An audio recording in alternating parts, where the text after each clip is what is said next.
तो आज जो हम लोग तो चैप्टर करना है वो है बायोडाइवर्सिटी एंड एस कंजर्वेशन। इसमें हम लोग पढ़ते हैं कि बायोडाइवर्सिटी बेसिकली अलग अलग लेवल पे जो डाइवर्सिटी होती है उन सबको एक साथ ला देते हैं, तो वो एक कॉमन टर्म के अंदर आ जाता है जिसे हम लोग बोलते हैं बायोडाइवर्सिटी।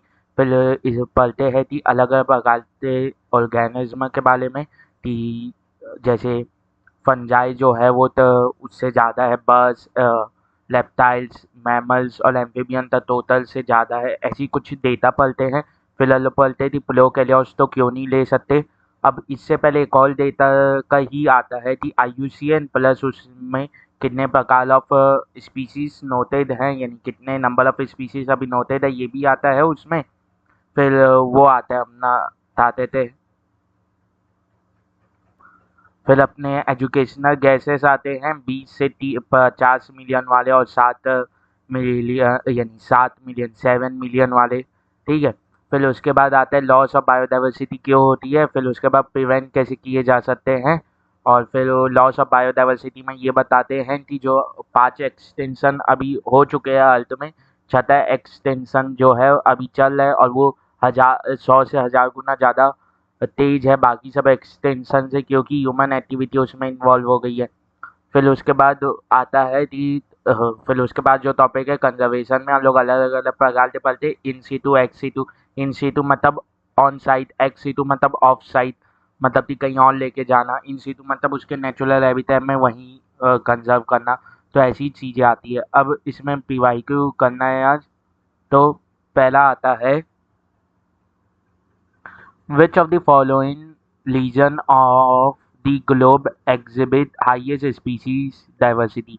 सबसे हाईएस्ट स्पीसीज डाइवर्सिटी क्या मिलती है? बताते हैं ट्रॉपिकल रेन फॉरेस्ट, और ट्रॉपिकल रेन फॉरेस्ट का एग्जाम्पल क्या है यहाँ पे कि अमेजोन रेन फॉरेस्ट। फिर आता है अकॉर्डिंग टू दी लॉबर्ट मे। लॉबर्ट मे ने कौन सा एस्टिमेट दिया था? 7 मिलियन वाला। ठीक है। और सबसे साइंटिफिकली साउंड वो होता है क्या? Estimate. The global species diversity is about 7 million. ठीक है, 7 मिलियन। और ये 1.5 मिलियन क्या है? इस मोल्ड स्लाइटली मोर देन 1.5 क्या है इस चैप्टर के हिसाब से अभी तक की रिकॉर्ड की गई स्पीसीज, और अभी तक का मतलब 2004 तक। अब अकॉर्डिंग टू अलेक्जेंडर वॉन हम्बल्ट, ठीक है, इसने क्या दिया था? इसने बोला था कि बायोडाइवर्सिटी ज़्यादा होगी तो वहाँ पे स्टेबिलिटी भी ज़्यादा होगी उस इकोसिस्टम की। स्पीसीज ऑप्शन नहीं है, species richness increases with increasing area but only up to, नहीं, अलेक्जेंडर वॉन हम्बोल्ट था वो गलाफ था कि एरिया बढ़ाने से स्पीसीज रिचनेस भी बढ़ती है। यार मैं उससे कंफ्यूज कर दिया। अलेक्जेंडर वॉन हम्बल्ट था। हम्बल्ट कर्व जो नहीं था जिसमें बोलता था कि एरिया बढ़ाने से स्पीसीज बढ़ती है पर अप टू अ लिमिट। ठीक है। जिसमें जेड आ जाता था रेगुलेशन कांस्टेंट, इसकी वैल्यू 0.1 से 0.2 होती थी, और कॉन्टिनेंट के लिए 0.6 से 1.2। ठीक है। फॉल यानी इस तो इसके हिसाब से इस ऑप्शन है species richness increases with increasing area but only up to a limit. हाँ, ये सही है। ये पहला ही ऑप्शन सही है, पर बाकी भी पढ़ लेते हैं। There is no relationship between species richness and area explore, बिल्कुल नहीं। Species richness goes on increasing with increasing area of exploration but up to a limit, एक लिमिट का वो लगाना पड़ेगा। Species richness decreases with increasing area of exploration, नहीं, बिल्कुल नहीं। हमेशा बढ़ेगी, चाहे बहुत कम बले, मतलब बहुत हल्का हल्का बले, वो आसानी से ऑब्जर्व ना हो, पर बलेगी, कभी भी कम नहीं होगी। और ये अलेक्जेंडर वॉन हम्बल्ट का कर्व याद आया जिसमें ऐसे रहता था, जिसमें हाइपरबोला शेप्ड कर्व था ऐसा। फिर इसी कर्व को स्ट्रेट लाइन में बदल दिए थे। ठीक है। और इसका इक्वेशन क्या था? S is equal to C into A की power Z, C into A की पावर जेड। ठीक है। और इसका क्या था? Log S is equal to log C plus Z log A. ठीक है। Which of the following is the most important cause for animal and plant being the driven to extinction. सबसे most important cause क्या है animals और plant का, वो extension हो जाना। ठीक है, तो हैबिटेट लॉस एंड फ्रेगमेंटेशन, यही है, ये एनसीईआरटी की लाइन है, habitat loss and fragmentation. The loss and flood नहीं, इकोनॉमिक एक्सप्लॉइटेशन नहीं, एलियन स्पीशीज इन्वेजन नहीं, या यानी ये सब भी कारण हैं पर मोस्ट इम्पॉर्टेंट कारण नहीं है। ठीक है, habitat loss and fragmentation, over exploitation.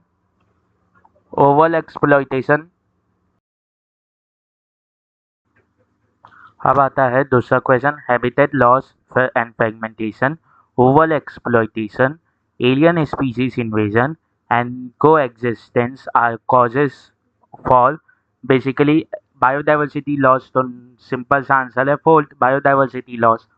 अब आता है which of the following represent the maximum number of species among the global biodiversity. किसमें सबसे ज़्यादा नंबर ऑफ स्पीशीज पाई जाती हैं ग्लोबल बायोडाइवर्सिटी में? आंसर है फंजाई। अगर एंजियोस्पर्म दिया लेता तो वो होता, वरना फंजाई होगा। The region of biosphere reserve which is legally protected and where no human activity is allowed is known as cold zone। Cold zone, buffer zone और ट्रांजिशन जोन आते हैं ना, वो उसके अंदर बायोस्फीयर रिजर्व के अंदर। तो वो जो है उसमें 3 पार्ट होते हैं, एक कोल्ड जोन, उसके बाहर बफर जोन और उसके बाद ट्रांजिशन जोन। कोल्ड जोन में कोई ह्यूमन एक्टिविटी अलाउ नहीं रहती, बफर जोन में ह्यूमन एक्टिविटी अलाउ रहती है पर बहुत मिनिमम, आपको आइडेंटिफिकेशन चाहिए रहती है। फिर उसके बाद जो ट्रांजिशन जोन है, यहाँ पे तो विलेज ही बच से लेते हैं, तो यहाँ पे तो तीनों के मुकाबले में मैक्सिमम ह्यूमन एक्टिविटी होते रहती है। अब आता है which of the following is not a method of ex situ conservation. कौन सा मेथड नहीं है एक्स-सी2 कंजर्वेशन का? तो cryopreservation, in vitro fertilisation, national park, micropropagation. ठीक है, तो क्रायो प्रिजर्वेशन क्या है? ठंडे उसमें नाइट्रोजन में -192 डिग्री सेल्सियस में प्रिजर्व करके रख देना। तो क्या जहाँ पे वो प्लांट है वहीं प्रिजर्व करके रख ले? नहीं, उसके पोलन, कहाँ पोलन बैंक में प्रिजर्व करके रख ले बाहर।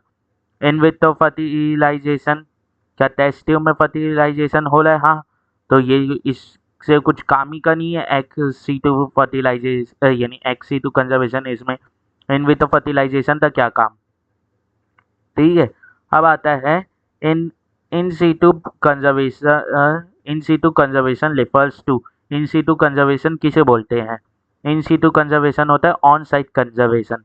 कंजर्व ओनली एक्सटिंक्ट स्पीसीज नहीं, protect and conserve the whole ecosystem, ये हो सकता है। कंजर्व ओनली हाईलेस species, conserve only endangered species नहीं, ये होता है protect and conserve entire ecosystem. ये एक एनिमल है, इसे इसी के हैबिटेट में कंजर्व करना, तो हम लोग पूरे इसके इकोसिस्टम तो ही कंजर्व कर देते हैं। A species facing extremely high risk of extinction in the immediate future is called critically endangered species। ठीक है, एक्सटेंशन तो जो गायब हो चुकी, वल्नरेबल जो एंडेंजर्ड होने वाली हैं, और एंडेमिक तो वहाँ की जो स्पेशल स्पीसीज रहती हैं वो होती हैं जो वहीं पाई जा रही हैं।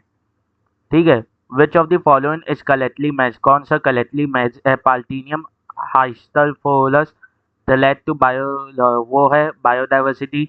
हाँ, तो पाल्टीनियम जो कैलेट ग्लास है वो तो हार्मफुल है ना, एलियन स्पीसीज है। स्ट्रेटिफिकेशन तो पॉपुलेशन से क्या लेना देना? एलेंकाइमा का ओपोन्सिया क्या लेना देना? और एज पिलामेटा बायोम से क्या लेना देना? ये एज पिलामेटा तो उसमें आएगा ना, पॉपुलेशन में, तो ऑप्शन हो जाएगा A. Red list contain data and information on, red list तो पहले जाली कौन करता है? IUCN। इसमें कौन सा डेटा लेता है? इसमें डेटा लेता है थैलेटियन स्पीसीज का, जो थैलेट में है। ठीक है, अब the organisation which publishes red list, ये रेड बुक बोलते हैं of species is called IUCN, international union for conservation of nature and natural resources. And natural resources भी होता है उसमें अंत में। Which of the following is the most important cause of animal and plant being the driven to extinction? Example है habitat loss and fragmentation. यही repeat हो गया इधर, यानी 2 बार आया है। All of the following are included in ex-situ conservation except ex-situ conservation में सभी involved हैं except, ठीक, इसमें कौन सा नहीं आता? सैकेलेट ग्लोव्स। सैकेलेट ग्लोव्स ऐसा तो लिए थी वहाँ से प्लांट तो लेके जाते वहीं कहीं और कंजर्व कर लें। सैकेलेट ग्लोव्स वहीं कंजर्व किया जा रहा है ना, उसी इकोसिस्टम तो पूरा कंजर्व किया जा रहा है। Which one of the following is not useful ex-situ plant conservation? कौन सा एक्सी टू प्लांट कंजर्वेशन के लिए यूज नहीं होता? सिंपल सा है, shift in cultivation. Shift in cultivation क्या होता है? शिफ्ट करते लेना, यानी अपनी प्लेस चेंज करते लेना कल्टीवेशन के समय। थी पहले यहाँ कल्टीवेट कर रहे थे तो यहाँ से न्यूट्रिशन लॉस हुआ तो यहाँ मूव कर गए, ठीक है। तो ये इसमें एक्सी टू कंजर्वेशन क्या हो रहा है, ठीक है। अब आता है cryopreservation of gamete of threatened species is viable and fertile condition can be referred to as advanced ex situ conservation of biodiversity। Advance क्यों? तो इसमें टेक्नोलॉजी यूज हो रही है, ठीक है। और ex situ क्यों? क्योंकि क्या वहीं पे जहाँ पे वो प्लांट है वहीं कंजर्व किया जा रहा है? नहीं, कहीं और कंजर्व किया जा रहा है। How many hotspots of biodiversity in the world have been identified till the date by Norman Maier? Answer है 34, ठीक है। Which one of the following have the highest number of species in nature? तो मैं fungi होता अगर angiosperm नहीं दिया रहता, ठीक है। एंजियोस्पर्म दिया तो एंजियोस्पर्म आ जाएगा answer. Which one of the following shows, नहीं लोग जाओ यार, ये वाला क्वेश्चन में क्या दिया हुआ है? Which of the following has the highest number of species in nature? किसका हाईएस्ट नंबर ऑफ स्पीसीज है नेचर का? तो ये ऐसे होगा कि 100 प्लांट है तो इनमें से तो जो आइडेंटिफाई हुए हुए हैं 70 तो एनिमल्स है, और उन 70 का 70% कौन है? इंसेक्ट। मतलब करीब इन 100 में से 49 कौन है? इंसेक्ट ना। तो इसका आंसर होगा 2, इंसेक्ट। यहाँ पे हाईएस्ट नंबर ऑफ स्पीसीज दे दिया है ना, बोलता थी कौन ज़्यादा है वो, और बताते थे इंसेक्ट सबसे ज़्यादा है, उसके बाद एंजियोस्पर्म, फिर उसके बाद फंजाई, फिर उसके बाद बर्ड, फिर उसके बाद लेप्टाइल्स, फिर उसके बाद एम्फीबियन, फिर उसके बाद मैमल आएगा, ठीक है। Which of the following shows maximum genetic diversity in India? किस कौन मैक्सिमम जेनेटिक डाइवर्सिटी शो करता है इंडिया में? तो सिंपल सा है, जिसका डेटा सबसे ज़्यादा दिया हो। तो वाइस का डेटा सबसे ज़्यादा दिया हुआ है, मोर देन 50,000 स्टेलिन इस चैप्टर में, और 2 लाख स्टेलिन किस चैप्टर में? बायोटेक्नोलॉजी एंड इस एप्लीकेशन में। The organisation which publishes the list of species is IUCN। Sacred groves are especially useful in conserving rare and threatened species. Which of the following is the most important cause of plant and animal being liable to extinction? Habitat loss and fragmentation. Biodiversity of a geographical region represents the genetic diversity present in the diversity or in the organism living in the area। यहाँ पे सिर्फ genetic diversity के आधार पे नहीं बोल सकते, क्योंकि biodiversity अलग अलग जो वो हैं बायोलॉजिकल लेवल, सब भी बायोलॉजिकल लेवल में आने वाली डाइवर्सिटी का एक कंबाइंड फॉर्म है, ठीक है। तो हम लोग ये बोल सकते हैं कि डाइवर्सिटी इन ऑर्गेनिज्म, ठीक है। तो ऑर्गेनिज्म से ही पॉपुलेशन है तो पॉपुलेशन में भी आ गया, पॉपुलेशन से कम्युनिटी है तो ये ज़्यादा सही है। The species confined to a particular region and not found anywhere else is termed as endemic। In the following, नहीं, in the following in each set a conservation approach and an example of method of conservation are given। A क्या है? In situ conservation, biosphere reserve, ठीक है। और फिर आता है ex situ conservation, sacred groves, ये तो गलत है यार। फिर in situ conservation seed bank, ये भी गलत है। XC2 कंजर्वेशन, प्रिजर्वेशन, ये सही है। अब select the option with the correct match of approach and method. तो ए और डी ऑप्शन हो जाएगा ए। ठीक है। The earth summit held in Leo de Janeiro in 1992 was called for conservation of biodiversity and sustainable utilization for its benefit। अब आता है given below is the representation of extent of global diversity in of invertebrates। What globe have the four portion A and D represent perfectly? तो insect, ठीक है, insect ए सबसे ज़्यादा insect होगा, फिर उसके बाद कौन होगा, फिर इसके बाद ऐसे ही याद रख सकते हैं आई हैव, बता देते हैं आई हैव, इसके आगे का नहीं हमारा एक अभी याद नहीं आ रहा, पर इसका आंसर हो जाएगा सी का, वो हो जाएगा, इसका आंसर हो जाएगा बेसिकली फोल, इंसेक्ट, मॉलस्क, फिर उसके बाद क्रस्टेशियन, फिर अदर ग्रुप्स ऑफ एनिमल्स। ठीक है। Which scientist propose the rivet and popper hypothesis related to biodiversity and ecosystem? इसका है पॉल एलिच। ठीक है। Select the correct statement about biodiversity. Western Ghat have high degree of species richness and endemism, नहीं, यहाँ पे amphibian की बात की गई थी। Conservation of biodiversity is just a fad pursued by developed countries, बिल्कुल नहीं। The desert area of Rajasthan and Gujarat have high level of desert animal species as well as numerous rare animal. और फिर उसके बाद क्या दिया हुआ है, large scale planting of BT cotton has no adverse effect on biodiversity. ऐसा नहीं है, कोई भी एक स्पीसीज बहुत ज़्यादा बढ़ जाएगी तो वो बायोडाइवर्सिटी के लिए नुकसानदायी रहती है। और desert area of Gujarat and Rajasthan के पास high level of desert animal की स्पीसीज तो रहेगी, और न्यूमरस लेयर स्पीसीज भी रहेगी जो डेजर्ट में ही पाई जा सकती है।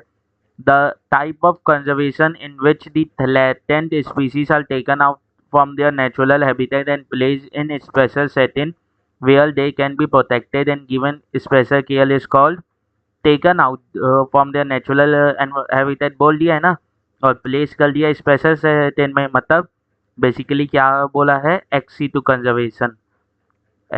कंजर्वेशन बोला है, मतलब इन सीटू तो नहीं होगा, तो यहाँ पे सेमी कंजर्वेटिव मेथड बोलेंगे, सेमी कंजर्वेटिव मेथड बोलेंगे, क्योंकि हम लोग कुछ ऑर्गेनिज्म तो बच्चा पाले हैं ना, तो ये बोलेगा सेमी कंजर्वेटिव मेथड। अब आता है tropical region have greatest level of species richness because tropical latitudes have remain relatively undisturbed for millions of years, hence more time was available for species diversification, सही है।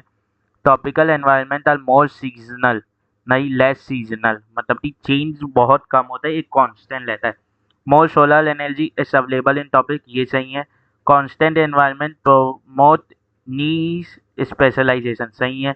Tropical environment are constant and predictable, ये सही है। मतलब कौन सा, ECDE, option 1। अब क्या बोला है, Gause competitive exclusion principle state that two closely related species competing for different resources cannot exist indefinitely. According to the Gauss principle, during the competition, the inferior species will be eliminated. This may be true if the resources are limited.